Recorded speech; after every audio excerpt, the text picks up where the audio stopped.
Ele disse à mãe: ela é feia, caso por obrigação. Mas quando as portas da igreja se abriram no altar, o CEO de 180 milhões de reais congelou, porque a mulher que caminhava até ele era a mesma que havia feito com que ele esquecesse, por 40 minutos, que existia um celular no bolso. Apoie o canal, deixando seu like e comentário, e vamos para a nossa história. Renato Cavalcante nunca imaginou que a frase mais cruel que já dissera na vida seria dita sobre uma mulher que ele ainda não havia enxergado de verdade. 40 anos, CEO da Cavalcante Empreendimentos, uma construtora que faturava 180 milhões de reais por ano. E ele nunca havia parado para considerar que havia diferença entre ver e enxergar. Não até aquela tarde de outubro em que o pai o chamou ao quarto e mudou o rumo de tudo. O escritório de Renato ficava no 14º andar de um prédio na Faria Lima, envidraçado do chão ao teto, com vista para a cidade que ele havia aprendido a ler em números. Metro quadrado por metro quadrado, valorização, retorno. São Paulo era, para ele, uma planilha gigante com janelas. Cada torre que subia trazia no seu rastro cifras, projeções, assinaturas. A vida era assim. Reuniões às 7 da manhã, almoços de trabalho, obras vistoriadas com o olho cirúrgico de quem aprendera com o pai que construção é dinheiro e dinheiro não espera. A mesa de mogno no centro da sala tinha marcas de xícaras de café que nenhum assistente conseguia remover completamente. Renato nunca se importou. Era uma das poucas marcas humanas naquele espaço de linhas retas e paredes brancas, e ele nem ao menos a havia notado. Havia noites em que ele ficava até às 11 na empresa, não porque havia urgência, mas porque o apartamento em Moema, 4 quartos, 3 banheiros, cozinha planejada que usava apenas para o micro-ondas, produzia um silêncio diferente do silêncio do escritório. O silêncio do apartamento era largo demais. Cabia muita coisa lá dentro que ele preferia não nomear. O do escritório tinha o ruído branco do ar-condicionado, o brilho azulado das telas e a justificativa limpa de que ele estava trabalhando. Renato havia sido casado dos 31 aos 35 anos. 4 anos que terminaram sem grandes explosões, apenas com o reconhecimento mútuo de que 2 solidões não fazem uma companhia. Ele não guardava mágoa, guardava talvez uma espécie de cansaço antigo que havia se cristalizado no peito e que ele havia confundido por anos com maturidade. A noite em que o pai o chamou era de outubro, fria para o padrão paulistano, com aquele cheiro de terra úmida que às vezes invade os bairros mais arborizados quando a garoa fina cai sem avisar. Seu pai, Antônio Cavalcante, 72 anos, havia sofrido um AVC 18 meses antes. O lado direito do corpo obedecia com atraso. A fala saía levemente arrastada, mas a mente continuava inteira, firme, carregada de tudo que um homem acumula quando passa 50 anos construindo algo do zero. Ele estava sentado na cama quando Renato entrou, o abajur amarelo lançando uma luz suave que tornava o quarto menor do que era.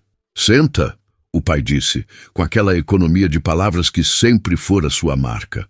Renato sentou na cadeira ao lado da cama. E Antônio contou. Contou sobre Ernesto Ferreira, que décadas atrás havia chegado num momento em que a Cavalcante Empreendimentos tinha mais dívida do que tijolo.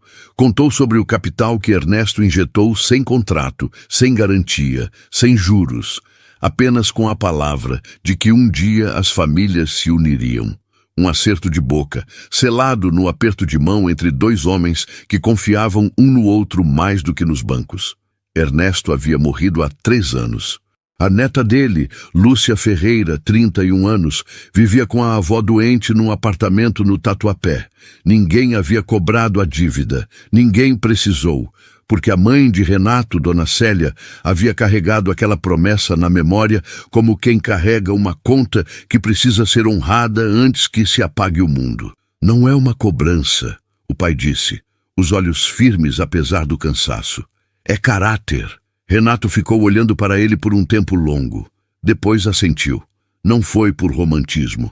Não foi por fé em destino ou em promessas de avós. Foi porque Renato estava cansado demais para resistir a algo que, no fundo, parecia tão inevitável quanto mais uma obra que ele precisava conduzir. Sua mãe organizou o encontro para uma tarde de domingo. Lúcia chegou ao apartamento de Dona Célia direto do trabalho. A oficina Santo André ficava no Brás, e ela havia emendado um turno longo com a visita. Estava com o cabelo preso de qualquer jeito, avental de costura ainda enfiado no bolso da calça jeans, olheiras marcadas de quem havia dormido menos do que devia. Apertaram as mãos, trocaram poucas palavras, sobre o tempo, sobre a família, sobre nada que importasse. Renato a observou com o mesmo olhar com que avaliava uma planta baixa. Rápido, técnico, sem envolvimento. E quando voltou para casa, disse à mãe, sem crueldade, mas também sem filtro: ela é feia, caso por obrigação.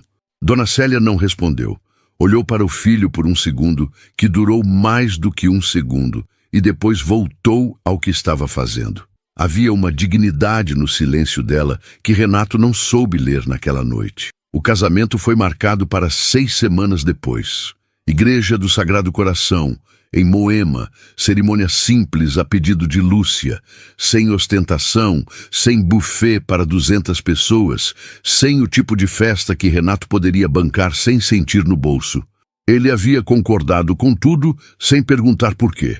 Talvez, naquela altura, soubesse que ela pedia simplicidade não por modéstia calculada, mas porque não queria dever nada além do que já carregava. Naquelas 6 semanas, Renato cruzou com Lúcia Ferreira 4 vezes, e não soube, em nenhuma das 4, quem ela era. A primeira foi numa segunda-feira, às 7 da manhã, numa padaria do Brás, que ele jamais teria entrado por escolha.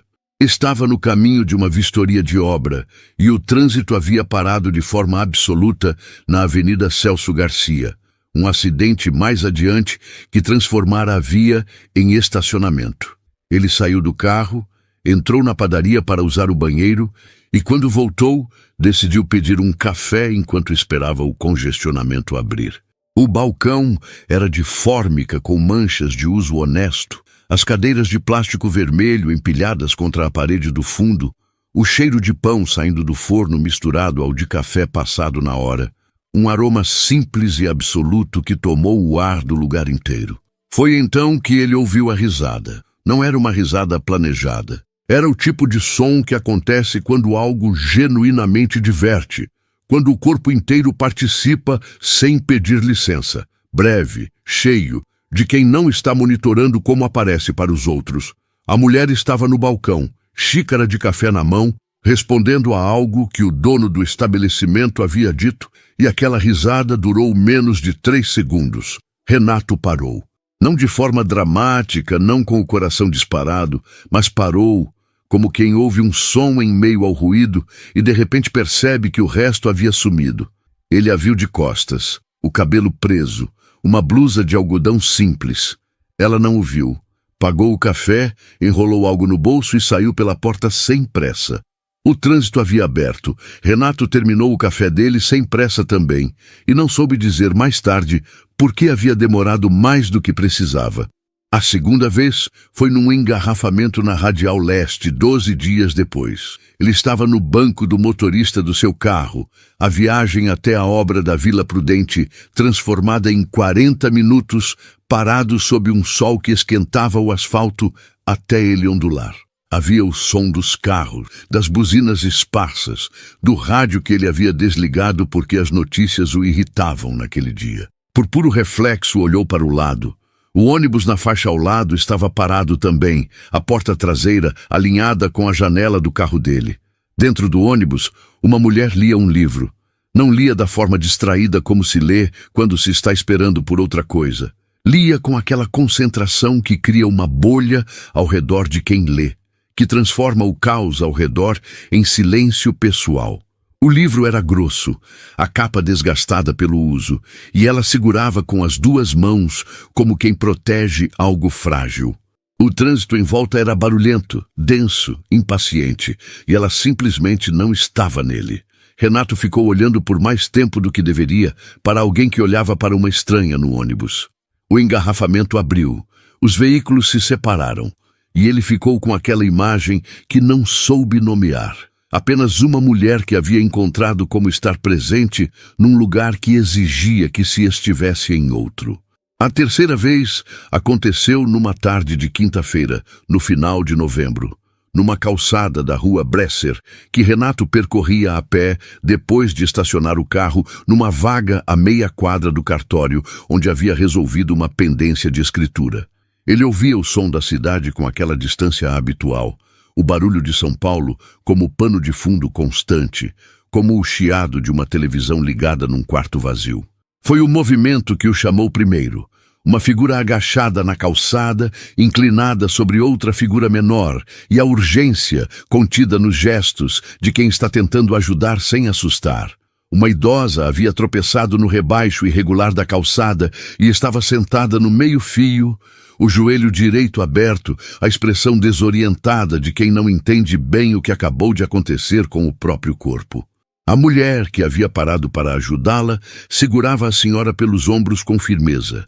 Não com o nervosismo de quem não sabe o que está fazendo, mas com a calma deliberada de quem sabe que calma é o que a outra pessoa precisa naquele momento. A senhora não levantou ainda, tá? Fica aqui comigo um segundo, ela dizia em voz baixa, enquanto com a outra mão procurava o celular no bolso. Renato parou. Não pensou. Desceu do meio-fio, se agachou do outro lado da idosa e perguntou com o que podia ajudar. A mulher olhou para ele, olhos escuros, a concentração de quem está gerenciando mais de uma coisa ao mesmo tempo, e disse que precisava de um carro para a UPA da Muca, que a senhora não devia caminhar com aquele joelho. Eu tenho carro, Renato disse. Era simples assim. Os dois ergueram a idosa com cuidado, um de cada lado, e a levaram até o veículo.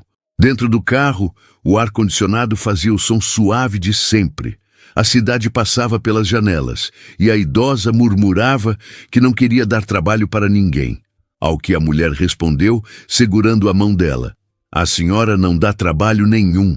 Fica quieta e deixa a gente te levar. Na UPA, sentaram no corredor de espera lado a lado, enquanto a idosa era atendida. As cadeiras de plástico eram duras, a luz fluorescente cansativa, o cheiro de álcool e café frio misturados no ar da recepção. Havia uma televisão no alto da parede, transmitindo um programa que ninguém assistia. Renato percebeu, após alguns minutos, que não havia pegado o celular.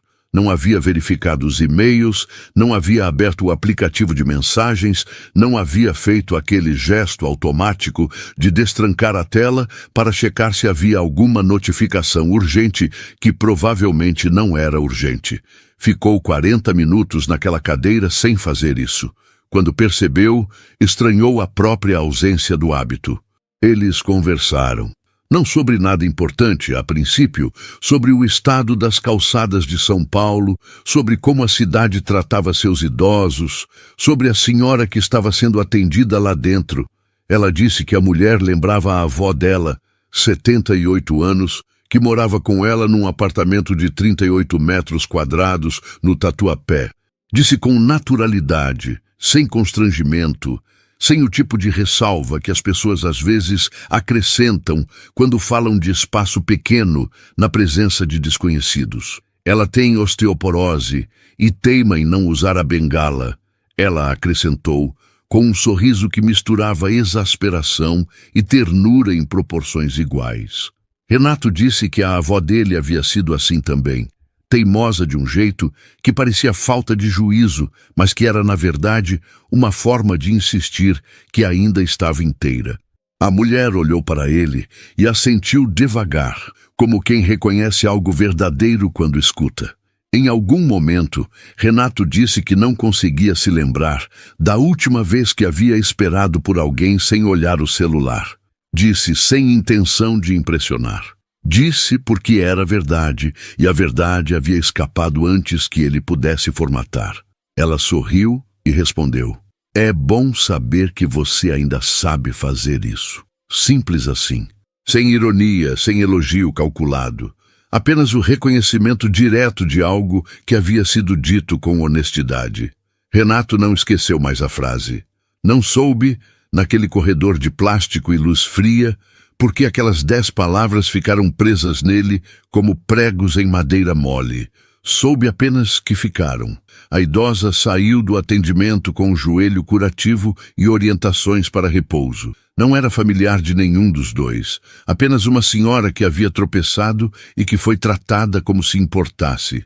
Eles a ajudaram a chamar um táxi, e quando o carro foi embora, ficaram por um momento na calçada em frente à UPA, no final da tarde, com o sol baixo de São Paulo tingindo o céu de laranja e cinza. Trocaram apenas os primeiros nomes. Renato, ela disse o dela, mas ele não perguntou o sobrenome. Não pareceu necessário naquele momento. Foram embora em direções diferentes, e Renato ficou no carro por quase 2 minutos antes de ligar o motor, olhando para o para-brisa sem ver nada específico, com aquela sensação vaga e incômoda de que havia acabado de acontecer algo que ele não saberia classificar até muito mais tarde. A 4ª vez foi no sábado seguinte, no mercado de um bairro que ficava no caminho entre a empresa e o apartamento. Renato havia parado para comprar café e havia se deparado com ela na fila do caixa, com uma cesta que tinha poucos itens dispostos com atenção. O tipo de compra de quem sabe exatamente o que precisa e o que pode levar. Ele estava atrás dela e reconheceu a postura antes do rosto. Aquela firmeza nos ombros, a forma de ficar de pé que não era rigidez, era apenas presença. Quando ela virou levemente para ver quanto faltava na fila, os olhos dos dois se encontraram por um segundo. Ela não demonstrou reconhecê-lo. Ele não disse nada. A fila avançou, ela pagou e foi embora. Renato ficou parado por um momento com o pacote de café na mão, e só então percebeu que havia retido a respiração sem perceber. Não havia motivo objetivo para que aqueles 4 encontros pesassem tanto. Eram encontros com uma estranha. Não havia declaração, não havia troca de contatos, não havia nada além de conversas breves e olhares de passagem. Mas havia algo naquela mulher que funcionava como um contraste involuntário a tudo que Renato conhecia do próprio dia a dia. Ela estava presente onde ele estava automatizado. Ela segurava a mão de uma idosa estranha com naturalidade, enquanto ele havia passado anos apertando a mão de sócios sem sentir nada. Ela lia no ônibus como se o caos ao redor não existisse, e ele mal conseguia ficar 40 minutos sem checar o celular antes de aquela tarde na UPA. Renato não nomeou nada disso conscientemente. Apenas carregou os 4 encontros com ele como quem carrega pedras no bolso sem saber que está pesando. Na semana do casamento, a culpa chegou. Não veio de uma vez. Veio como a garoa paulistana que não avisa. Apenas começa a cair e de repente tudo está molhado. Começou quando ele pediu à mãe detalhes sobre Lúcia Ferreira e Dona Célia respondeu sem pressa, como quem havia estado esperando aquela pergunta há semanas. Soube que ela costurava há 11 anos na oficina Santo André, que ganhava R$2.100 por mês, que dividia o apartamento com a avó Gertrudes, que havia recusado 3 vezes a ajuda financeira que Dona Célia havia tentado oferecer nos preparativos do casamento. Na 3ª vez, Lúcia havia dito: "Não precisamos de esmola, precisamos de respeito." Renato ouviu aquilo e ficou em silêncio. Não um silêncio reflexivo e ordenado. Um silêncio desorganizado, do tipo que acontece quando algo que você disse meses atrás retorna para você com um peso que não tinha quando saiu. Ela é feia, caso por obrigação. A frase havia saído sem crueldade intencional, mas a ausência de intenção cruel não tornava a crueldade menor. Ele havia descartado uma mulher com uma sentença construída sobre um olhar de 30 segundos numa tarde de domingo. Uma mulher que havia passado 11 anos construindo algo com as mãos, que cuidava da avó doente num apartamento pequeno, que havia recusado dinheiro por dignidade enquanto ele tomava decisões de milhões sem sair do escritório. A culpa não tinha a forma de arrependimento dramático. Tinha a forma de uma percepção que não podia ser desfeita. Ele havia sido superficial de uma forma que não condizia com a imagem que tinha de si mesmo. E essa incompatibilidade ardia mais do que qualquer coisa que ele pudesse chamar de remorso simples. Na quinta-feira, 3 dias antes do casamento, ele tentou descobrir mais. Pediu o endereço da oficina Santo André à mãe, sem explicar porquê. Passou de carro pela Rua do Brás, onde a oficina ficava. Uma fachada simples, porta de ferro, o som de máquinas de costura audível da calçada quando o trânsito cessava por um segundo. Não entrou. Ficou no carro por 1 minuto, motor ligado, olhando para a fachada com aquela sensação crescente de que havia perdido algo importante muito antes de saber que havia algo a perder. Na sexta-feira, véspera do casamento, Renato ligou para sua mãe e disse que precisava conversar. Quando chegou à casa dela, em Perdizes, Dona Célia já havia preparado café. Ela sempre preparava café quando sabia que o filho precisava falar algo difícil. Ele sentou à mesa da cozinha, a mesma mesa de sempre, e disse que queria cancelar o casamento. Não por desgosto de Lúcia, fez questão de deixar isso claro, por vergonha, por sentir que não merecia uma mulher com aquela dignidade depois do que havia dito sobre ela. Dona Célia o ouviu até o fim. Depois ficou em silêncio por um tempo que pareceu calculado para que ele escutasse o próprio raciocínio sem interrupção. Então disse, com a mesma economia de palavras do marido: "Cancelar agora não é proteção, Renato, é fuga." Ele não respondeu. Tomou o café. Ficou até tarde. E quando foi embora, ainda não havia decidido. Mas havia algo diferente na forma como carregava aquela indecisão. Naquela noite, no apartamento silencioso de Moema, Renato ficou acordado até a 1 da manhã. Não no celular, não no computador. Sentado no sofá com a luz apagada, olhando pela janela para as luzes da cidade, aquela imensidão iluminada que ele havia aprendido a ler em números e que naquela noite se recusava a ser lida assim. Pensou na risada na padaria do Brás. Pensou na mulher que lia no ônibus como se o caos ao redor não existisse. Pensou em 40 minutos numa cadeira de plástico sem pegar o celular. E em 10 palavras que haviam ficado nele como pregos. Pensou em Lúcia Ferreira dizendo: "Não precisamos de esmola, precisamos de respeito." E em si mesmo, meses antes, usando uma frase curta e descuidada para descartar uma pessoa inteira. Não era raiva de si mesmo, era reconhecimento. Era a dor específica de ver com clareza algo que preferia não ter visto. Às 2 da manhã, ele foi dormir, e de manhã foi ao casamento. O sábado amanheceu com aquela luz particular de São Paulo no fim de novembro. Sol branco, ar levemente úmido, o tipo de manhã que não é quente nem fria, mas que tem uma presença própria, como se a cidade houvesse decidido, por uma vez, não competir com o que estava prestes a acontecer dentro dela. Renato acordou às 7h30, tomou banho em silêncio, colocou o terno cinza escuro que havia mandado buscar na alfaiataria, sem pensar muito na escolha. Não tomou café. Ficou por um momento na janela do quarto, olhando para a rua lá embaixo, para os carros ainda escassos de um sábado cedo, para a árvore na calçada oposta que havia perdido metade das folhas sem que ele tivesse notado quando. Às 9h15, saiu do apartamento. O porteiro do prédio disse bom dia com o sorriso de sempre e Renato respondeu.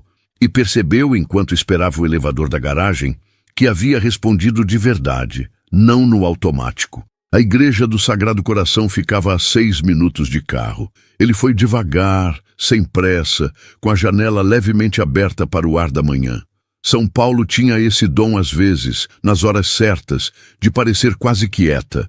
Os bairros mais arborizados de Moema, com suas calçadas largas e seus jacarandás, que não tinham pressa nenhuma. Estacionou a 2 quarteirões de distância e foi a pé. Não por sentimentalismo, apenas porque havia tempo e porque o movimento das pernas em direção a algo parecia mais honesto do que chegar de carro como se fosse uma reunião. O coração batia no ritmo normal de alguém que estava com medo sem querer admitir que estava com medo. A igreja era de fachada discreta para os padrões do bairro. Pedra calcária, portal de madeira escura. os vitrais coloridos visíveis apenas por dentro. Havia poucas pessoas do lado de fora. A mãe de Renato, Dona Célia, de azul marinho, com aquela postura de quem carrega mais do que aparenta. Um primo de segundo grau que Renato mal conhecia. A advogada da família que fora convidada por afeto, não por protocolo. E duas mulheres que ele não reconheceu, mas que tinham o ar de conhecidas antigas, talvez da vizinhança de Lúcia ou da oficina. A cerimônia era pequena como Lúcia havia pedido, sem fotógrafo profissional, sem coral, sem tapete vermelho. Uma das poucas flores estava num vaso ao lado do altar, orquídea branca simples, escolhida por Dona Gertrudes, segundo a mãe de Renato havia comentado na véspera. Ele entrou.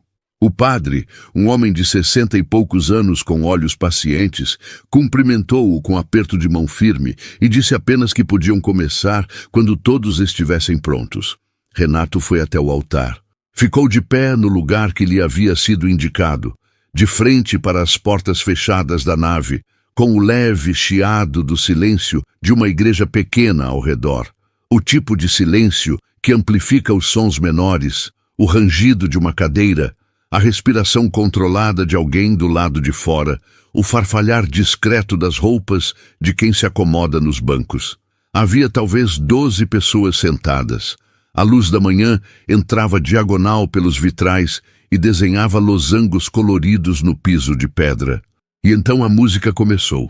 Não era um órgão majestoso, não era coral, era apenas um violão, tocado por alguém que Renato não conseguia ver do ângulo onde estava, com uma melodia simples e grave que preencheu o espaço da nave com a precisão de algo escolhido para aquele lugar específico. As portas da igreja se abriram. A luz da manhã entrou primeiro. Densa, branca, transformando a abertura das portas num retângulo luminoso que por um segundo não deixava ver nada além de luz. Então a silhueta avançou dentro daquela luz, e Renato sentiu algo dentro do peito que não era batimento cardíaco, não era respiração, era uma parada, como quando um relógio para e o silêncio repentino do tic-tac é mais ensurdecedor do que o próprio som havia sido. O vestido era de renda bege, não branco, uma escolha que Renato só compreenderia completamente mais tarde, quando soubesse que ela havia escolhido a cor deliberadamente, porque não queria mentir sobre o que aquela cerimônia era. Um começo, não uma fantasia. A renda tinha um trabalho miúdo, preciso, com padrões que se repetiam nos ombros e na barra, e havia algo naquela precisão que só quem havia feito aquilo com as próprias mãos poderia ter imprimido. Cada ponto havia sido dado à noite, depois dos turnos longos na oficina, com a luz do abajur no quarto pequeno do apartamento do Tatuapé, a avó Gertrudes dormindo no outro cômodo, com a respiração suave dos que dormem bem. 3 semanas de noites. Renato não sabia disso ainda, mas olhava para o vestido e sentia que havia algo nele que não se compra em loja. O cabelo estava solto, não arrumado com spray e grampos e aquela rigidez de noiva que parece mais uniforme do que escolha.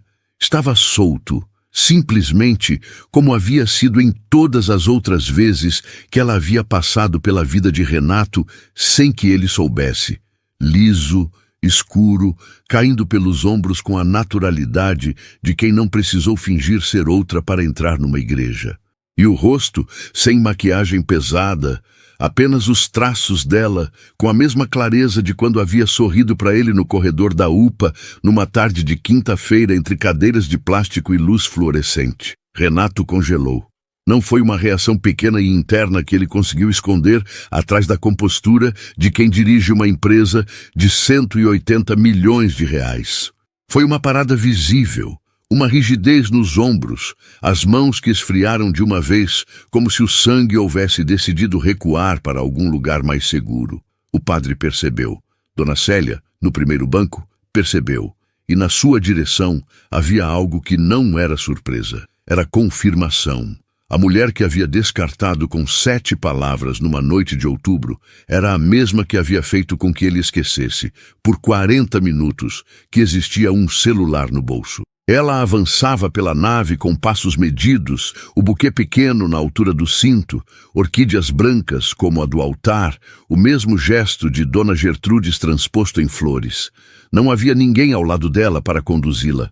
Havia escolhido entrar sozinha, o que Renato só entenderia depois como uma declaração que ela não havia precisado fazer em voz alta.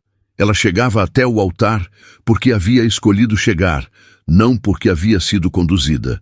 Cada passo era consciente. Cada passo dizia isso. Quando ela chegou ao altar e ficou de frente para ele, os olhos dos dois se encontraram e Lúcia Ferreira o reconheceu. Não foi um reconhecimento gradual. Foi imediato, um acendimento atrás dos olhos que durou menos de 1 segundo e que disse tudo sem dizer nada. O homem que havia ficado 40 minutos sentado ao lado dela, numa cadeira de plástico, enquanto esperavam uma estranha ser atendida. O homem que havia dito que não conseguia se lembrar da última vez que havia esperado por alguém sem olhar o celular. Era ele. Estava ali, no altar onde ela havia concordado em aparecer, não por ilusão, não por pressão, mas por uma decisão que havia tomado com os olhos abertos, honrar o que precisava ser honrado e depois ver o que acontecia. Ela não demonstrou o reconhecimento para os outros. Apenas ergueu levemente o queixo, não por orgulho ferido, não por provocação, mas por algo mais fundamental. Ela estava ali por escolha e queria que ele soubesse disso. Não era submissão, não era resignação, era a presença deliberada de uma mulher que havia decidido que aparecer era a coisa certa a fazer, independente do que o homem à sua frente houvesse dito sobre ela numa noite que ela conhecia, mas que ele não sabia que ela conhecia. A cerimônia foi breve. O padre falou das promessas com a solenidade simples de quem acredita no que está dizendo. Renato respondeu às perguntas com voz firme, mas havia uma qualidade diferente na firmeza. Não a firmeza de quem está cumprindo o protocolo, mas a firmeza tensa de quem está tentando permanecer presente num momento que é grande demais, para o hábito que ele havia desenvolvido de reduzir as coisas a tamanho gerenciável.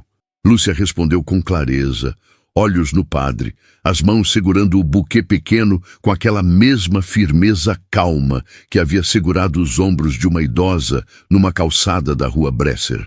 Quando as alianças foram trocadas, simples, de ouro liso, sem pedras como ela havia pedido, Renato sentiu o metal frio na mão dela por 1 segundo antes de soltar.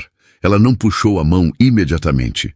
Ficaram um instante assim, o toque ainda presente, e ele não soube depois dizer se havia durado 2 ou 10 segundos, porque havia parado de medir o tempo da mesma forma que havia parado de medir outras coisas naquela manhã.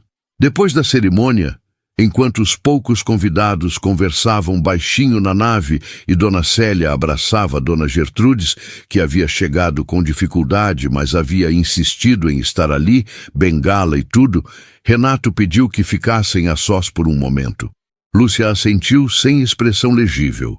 Foram para a sacristia, um cômodo pequeno ao lado do altar, com paredes de pedra e uma janela alta por onde entrava um retângulo de luz clara. Havia um banco de madeira escura ao longo de uma parede e uma mesa com um crucifixo de bronze. O cheiro era de cera antiga e pedra fria. Renato ficou de pé por um momento de costas para a janela, olhando para ela. Ela esperou. Não havia ansiedade naquele esperar. Havia a qualidade de quem tem tempo porque decidiu ter tempo. Eu disse uma coisa horrível sobre você, ele começou. Ela não fingiu surpresa. Não fingiu não saber. Eu sei, respondeu. Sua mãe me contou. O silêncio que veio depois durou o suficiente para que Renato sentisse o peso específico daquele silêncio. Não o silêncio vazio do apartamento em Moema, mas um silêncio cheio, com textura, com a presença de 2 pessoas que estavam escutando o que não estava sendo dito. Lá fora, as vozes dos convidados chegavam abafadas pela parede de pedra. O violão havia parado. Eu disse porque não tinha te visto ainda de verdade, ele disse. As palavras saíam devagar, sem a fluência de quem havia preparado um discurso. Eram as palavras de quem está formulando enquanto fala, e a imperfeição daquilo era a única coisa que as tornava acreditáveis. E que desde que te vi, de verdade, não consigo parar de pensar. Fez uma pausa. Eu não esperava te reconhecer hoje. Não sabia que você era você.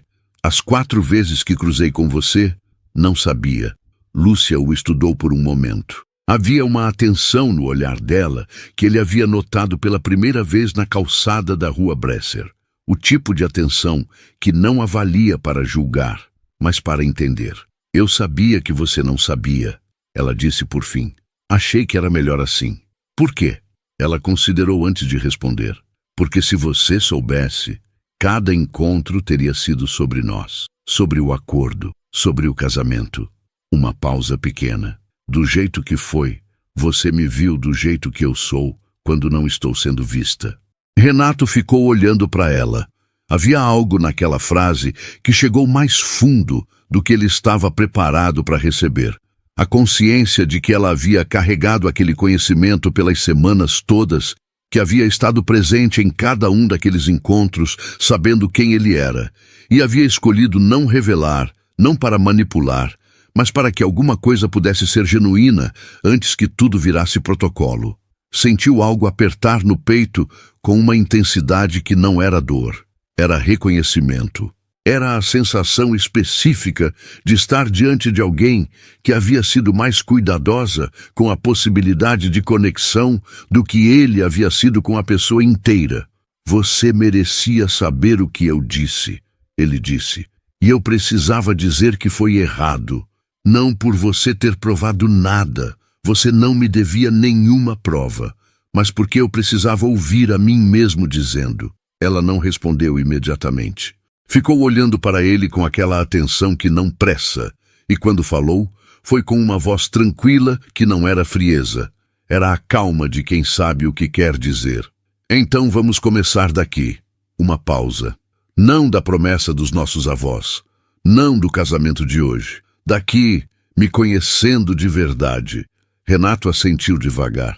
Havia algo naquele assentimento que era diferente dos assentimentos que ele havia dado a vida inteira em reuniões e negociações e arranjos. Havia escolha nele. Não a escolha do cansaço, que concorda para encerrar, mas a escolha de quem viu uma direção e decidiu ir. Os meses que vieram depois não foram suaves do começo ao fim. Foram do tipo que exige atenção constante, como uma planta que precisa de água todos os dias e morre se você confunde cuidado com intensidade.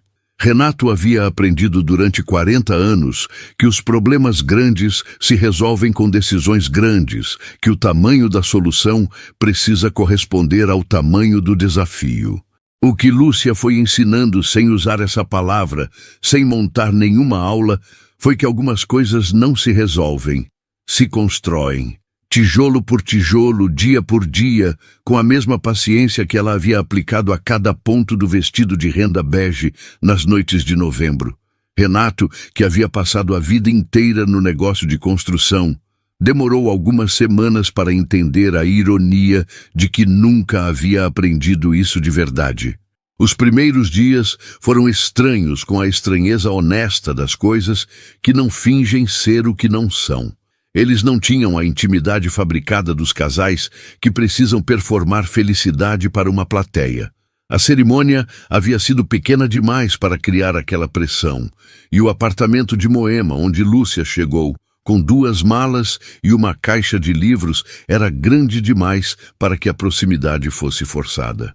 Ela ocupou o quarto de hóspedes no primeiro mês. Não por acordo formal, não por protocolo, simplesmente porque os dois, sem precisar discutir, entenderam que havia um ritmo para as coisas e que apressar não era o mesmo que avançar. Renato não insistiu. Essa ausência de insistência foi, ela disse muito depois, a primeira coisa que o fez ganhar crédito real junto a ela.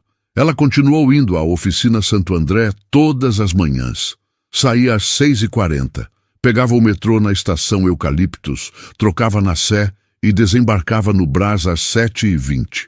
Renato descobriu isso não porque ela o havia contado. Descobriu porque numa segunda-feira acordou mais cedo que o habitual e a encontrou na cozinha às 6h25, tomando café de pé, o casaco no braço, a bolsa no ombro, os cabelos ainda levemente úmidos do banho.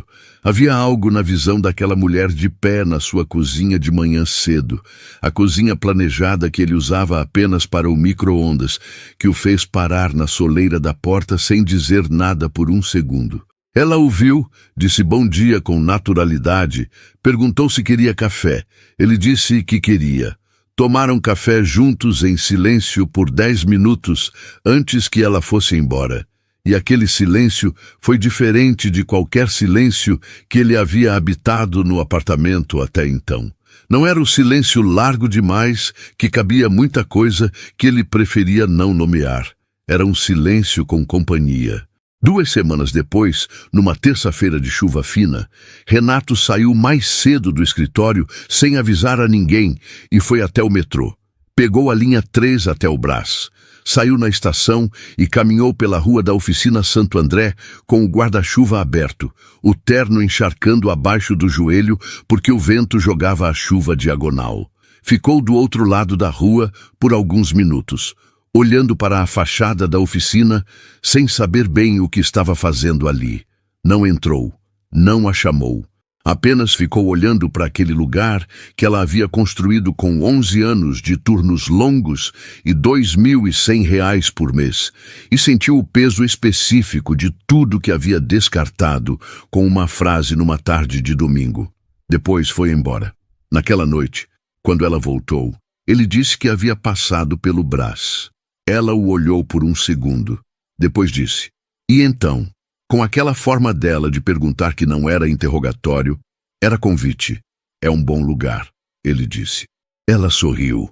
O sorriso pequeno e genuíno que ele havia começado a reconhecer como o mais verdadeiro que ela tinha. Havia uma questão que precisou ser dita em voz alta antes que pudesse ser atravessada. Veio numa noite de dezembro, 3 semanas depois do casamento, quando estavam sentados na varanda do apartamento com o skyline de São Paulo à frente. Aquela imensidão de luzes que à noite perde a dureza da planilha e vira outra coisa, mais próxima de uma promessa do que de uma conta. Lúcia havia trazido chá. Ela bebia chá à noite, sem cerimônia, numa caneca de cerâmica azul que havia chegado na caixa de pertences dela e que ocupava agora o segundo prateleiro da cozinha com a autoridade silenciosa das coisas que pertencem a um lugar. Renato tinha um copo d'água. Ficaram em silêncio por um tempo, olhando para as luzes, e então ela disse sem preâmbulo, o que você esperava que eu fosse? Não era uma pergunta com ponto de interrogação. Era uma afirmação que pedia resposta. Renato ficou com ela por um momento antes de falar. Não esperava nada, disse por fim, porque não olhei direito. Ela assentiu devagar. E agora? Dessa vez, era pergunta de verdade. Ele pensou com cuidado. Não o cuidado de quem escolhe as palavras para impressionar, mas de quem escolhe porque a honestidade exige precisão. Agora eu vejo alguém que foi mais cuidadosa com a possibilidade de nos conhecermos do que eu fui com você inteira, e que ainda apareceu. Uma pausa. Não sei se mereço isso ainda, mas estou aqui para tentar. Lúcia ficou olhando para ele por um tempo longo. Depois olhou para as luzes da cidade. Minha avó me disse uma coisa quando eu disse que ia aparecer no casamento, mesmo sabendo o que você tinha dito. Ela disse, gente que nunca errou é gente que nunca arriscou nada, mas gente que erra e não enxerga é gente que vai errar de novo. Uma pausa pequena, o chá esquentando as mãos dela através da cerâmica azul. Eu fui ao casamento porque achei que você podia ser do segundo tipo, que podia enxergar. Não havia concessão fácil naquilo, havia avaliação. E Renato entendeu que aquela frase não era o fim de uma conversa. Era o começo de um período em que ele precisaria provar, não com palavras, mas com a consistência das escolhas diárias que ela havia julgado certo. Janeiro chegou com o calor pesado de São Paulo, que faz o asfalto soltar um vapor que você quase pode ver. Renato começou a pegar o metrô às sextas-feiras. Não para impressionar, não para fazer gesto simbólico. Começou porque, numa sexta-feira, Lúcia havia dito que o metrô na hora do rush era uma das coisas mais honestas de São Paulo, que ali todo mundo era igual, porque o espaço forçava a igualdade, e ele havia ficado com aquilo. Na primeira sexta, saiu do escritório às 18h30. Desceu pela Faria Lima até a estação, entrou na plataforma com aquela massa humana que a cidade inteira parecia ter decidido mover ao mesmo tempo. Era barulhento, quente, sem espaço para o tipo de distância que ele havia passado anos comprando com metro quadrado. Ficou na vagão, sem segurar no apoio por descuido, e quase caiu quando o trem freou. Um homem ao lado dele, de macacão de obra, segurou seu braço por um reflexo. Firmeza, o homem disse, sem virar o rosto, com a naturalidade de quem ajuda porque é o que se faz. Renato disse obrigado. Saiu na estação da Sé, trocou de linha, chegou ao Brás. Esperou Lúcia na saída da oficina. Ela o viu e parou. De metrô? Ela disse. De metrô? Ele confirmou. Ela não fez mais comentário. Mas andaram de volta para casa lado a lado, e havia algo diferente naquele caminhar. O tipo de diferença que não tem nome específico, mas que os dois reconheceram ao mesmo tempo. Dona Gertrudes foi uma personagem central daqueles meses, de uma forma que nenhum dos dois havia antecipado. Ela visitava o apartamento de Moema às quintas-feiras, chegando de táxi, porque Lúcia insistia nisso. A bengala de alumínio, o casaco de lã, mesmo no calor, porque o frio era uma questão de hábito antigo que o corpo dela não abandonava. Renato havia a encontrado pela primeira vez 3 dias depois do casamento, quando Lúcia a trouxe para jantar. E havia algo na forma como a idosa o avaliou, naquele primeiro jantar, que o fez entender que estava sendo lido com uma profundidade que não aceitava superfície. Dona Gertrudes não fez perguntas difíceis, fez perguntas simples sobre coisas concretas, sobre o trabalho, sobre a cidade, sobre o que ele gostava de comer. Mas havia uma atenção nos olhos dela que transformava cada resposta em informação real. No final da noite, quando Lúcia foi à cozinha, ela disse para Renato, sem rodeios, com a voz levemente rouca dos 78 anos: "Você tem cara de homem que aprendeu tarde, mas aprende." Era a coisa mais próxima de uma bênção que ele receberia daquela mulher, e ele soube disso. Fevereiro trouxe uma crise que não era narrativa. Era prática, concreta, do tipo que não tem simbolismo, mas tem peso real. A oficina Santo André recebeu uma notificação do proprietário do imóvel. O aluguel subiria 42% em março, ou o contrato seria encerrado. 11 costureiras, 11 empregos. Uma estrutura construída ao longo de anos que poderia ser desmontada por uma decisão de especulação imobiliária no Brás. Lúcia chegou em casa naquela noite com aquela quietude específica que Renato havia aprendido a reconhecer como o estado dela quando estava carregando algo pesado sem querer transferir o peso. Ele perguntou. Ela contou. Ficou em silêncio depois de contar, olhando para a mesa, e havia naquele silêncio a história de 11 anos, construídos à custa de pouco dinheiro e muita presença. Renato ficou quieto por um momento. Depois perguntou se podia ver o contrato. Ela o olhou com aquela atenção que pesava sem ser pesada. "Não quero que você resolva", ela disse. "Quero que você ouça." Ele assentiu. "Ouvi", ele disse, "e quero ajudar, não resolver no seu lugar. Mas você não precisa fazer isso sozinha se não quer." Havia uma distinção real naquilo, e ela reconheceu a distinção. Ficaram até a meia-noite na mesa da cozinha, os dois, com o contrato aberto, uma caneta, 2 copos de água. Renato conhecia o mercado imobiliário do Brás. Havia avaliado imóveis naquela região anos antes para projetos que nunca saíram do papel. Conversaram como 2 adultos que trazem conhecimentos diferentes para um problema comum. Não foi ele salvando, não foi ela resistindo, foi os dois trabalhando. No final, havia um caminho possível, um imóvel vizinho com aluguel menor, cujas condições Renato conhecia e que Lúcia poderia negociar com a proprietária com uma carta de garantia que ele poderia assinar sem que isso significasse dívida ou dependência. Uma garantia não é uma esmola, ele disse com cuidado.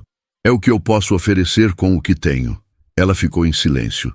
Depois disse, deixa eu pensar até amanhã. Na manhã seguinte disse que sim. A oficina se mudou em março para um galpão a 2 ruas de distância, um pouco maior, com melhor ventilação e uma janela que dava para um jardim de uma escola municipal. As 11 costureiras continuaram. Lúcia não agradeceu com palavras elaboradas. Agradeceu chegando em casa numa quinta-feira com um pote de doce de leite feito pela avó Gertrudes e dizendo que a avó havia mandado para ele especificamente. Renato abriu o pote ainda na cozinha, provou com a colher e sentiu aquele sabor, caseiro, denso, sem pressa, com uma gratidão que não cabia inteiramente no gesto, mas que cabia perfeitamente no momento. Era tudo.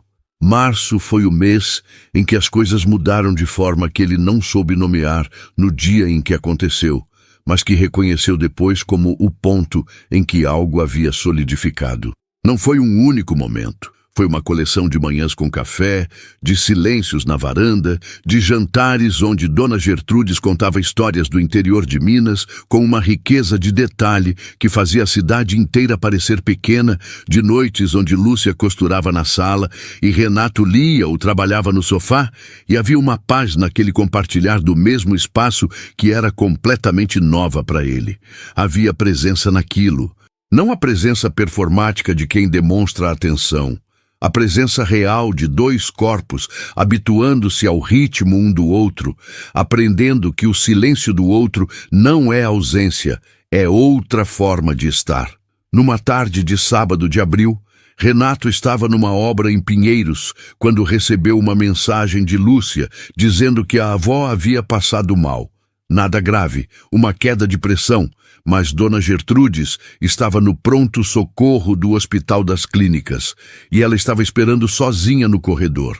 Ele estava no 12º andar de uma estrutura em construção, capacete na cabeça, em meio a uma reunião com o engenheiro responsável sobre um problema de fundação que havia levado 3 semanas para ser diagnosticado. Disse ao engenheiro que precisariam remarcar. O homem começou a listar os custos de atraso. Renato o ouviu por exatamente 10 segundos e disse, eu sei, remarque para segunda. Desceu, pegou o carro. Chegou ao Hospital das Clínicas em 22 minutos, num trânsito que não colaborou e que ele não se lembrou depois de ter sentido como obstáculo. Lúcia estava sentada num corredor de espera, o casaco no colo, o celular na mão, mas a tela apagada. Quando o viu dobrar o corredor, não disse nada. Apenas abriu levemente os ombros, como quem desafrouxa um peso que havia estado segurando sozinha. Ele sentou ao lado dela, perguntou como estava a avó. Ela disse que estava sendo avaliada, que o médico havia dito que provavelmente era o calor associado ao remédio de pressão. Renato assentiu. Pegou a mão dela. Ela não puxou. Ficaram assim por 50 minutos, até o médico sair com o laudo. Era isso mesmo, ajuste de medicação, repouso, nada grave. Dona Gertrudes saiu da avaliação com o humor intacto e a bengala firme. Olhou para os 2 no corredor e disse, com a pragmaticidade dos 78 anos, não precisavam ficar os 2, mas fico contente que ficaram. No carro de volta, com a avó no banco de trás cochilando com a serenidade dos que confiam em quem os transporta, Lúcia ficou olhando pela janela por um longo tempo. Depois disse, sem virar o rosto, você saiu da obra. Não era surpresa, era um registro, uma observação feita com cuidado, como quem coloca um tijolo num lugar específico. Saí, ele disse. Ela ficou em silêncio por mais um momento. Depois disse, ainda para a janela, obrigada. E havia naquele, obrigada, uma camada que não era sobre o hospital. Era sobre tudo que havia precedido o hospital.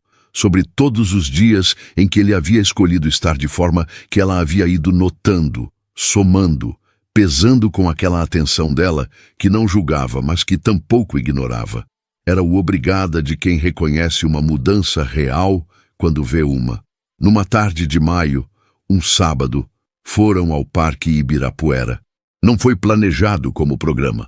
Foi o resultado natural de uma manhã sem agenda, de um céu que havia decidido ser azul de forma quase exagerada, de Dona Gertrudes, que havia dito na quinta anterior que o parque em maio era uma das melhores coisas de São Paulo e que os dois deveriam ir. Levaram água e nada mais. Caminharam pelo entorno do lago, devagar, sem destino específico dentro do parque, com aquele ritmo que as pernas encontram quando não precisam chegar em hora certa. As crianças corriam nas gramadas ao redor, os cachorros puxavam as coleiras, 2 adolescentes jogavam frisbee com a seriedade técnica de quem pratica. O cheiro era de grama úmida e terra, e o sol de maio em São Paulo tinha aquela temperatura perfeita de quem finalmente parou de insistir no verão. Pararam num banco próximo ao lago. A água refletia as nuvens altas com aquela paciência que a água tem. Renato ficou olhando para o reflexo por um tempo. Havia uma frase que estava formando há semanas que ele havia carregado sem encontrar o momento certo. E então percebeu que o momento certo era aquele, não porque havia perfeição no cenário, mas porque a perfeição não era o que ele estava buscando mais. Eu pensei por um tempo que não merecia isso, ele disse. Você. Lúcia o olhou. Sei, ela disse. Eu sei que você pensou isso. Uma pausa. Mas merecimento não é o ponto, Renato. O ponto é o que você faz com o que tem. Ele a olhou por um momento. Então eu quero fazer direito. Ela não respondeu com palavras. Ficou olhando para o lago, e havia no silêncio dela não uma esquiva, mas uma forma de dizer que ela havia registrado, que estava pesando com aquela atenção de sempre e que o veredito não era negativo. Ela pegou a mão dele, simples assim, como quem diz sim sem usar a palavra, porque a palavra teria sido menos do que o gesto. E ali, num banco do Parque Ibirapuera, numa tarde de maio, com as crianças correndo na grama e o lago refletindo um céu sem pressa, Renato Cavalcante entendeu que havia passado 40 anos confundindo o valor das coisas com o preço que elas custam. Que havia construído estruturas de concreto e vidro que chegavam ao céu e que nunca havia aprendido a construir a única coisa que não se ergue com capital e projeto, a presença real junto a outra pessoa. Não era o escritório envidraçado, não era o faturamento de 180 milhões, era aquela mão pequena e firme na sua, era o cheiro de grama úmida. Era a voz de uma mulher que havia escolhido aparecer mesmo sabendo o que ele havia dito, e que havia sido mais cuidadosa com a possibilidade de conexão do que ele havia sido com a vida inteira. Era isso. Era a manhã de segunda-feira, com café tomado de pé antes que ela fosse embora. Era 50 minutos num corredor de hospital sem soltar a mão. Era aprender que presença não é um recurso que se delega, é a única coisa que só você pode dar. E isso era mais do que suficiente. Era tudo.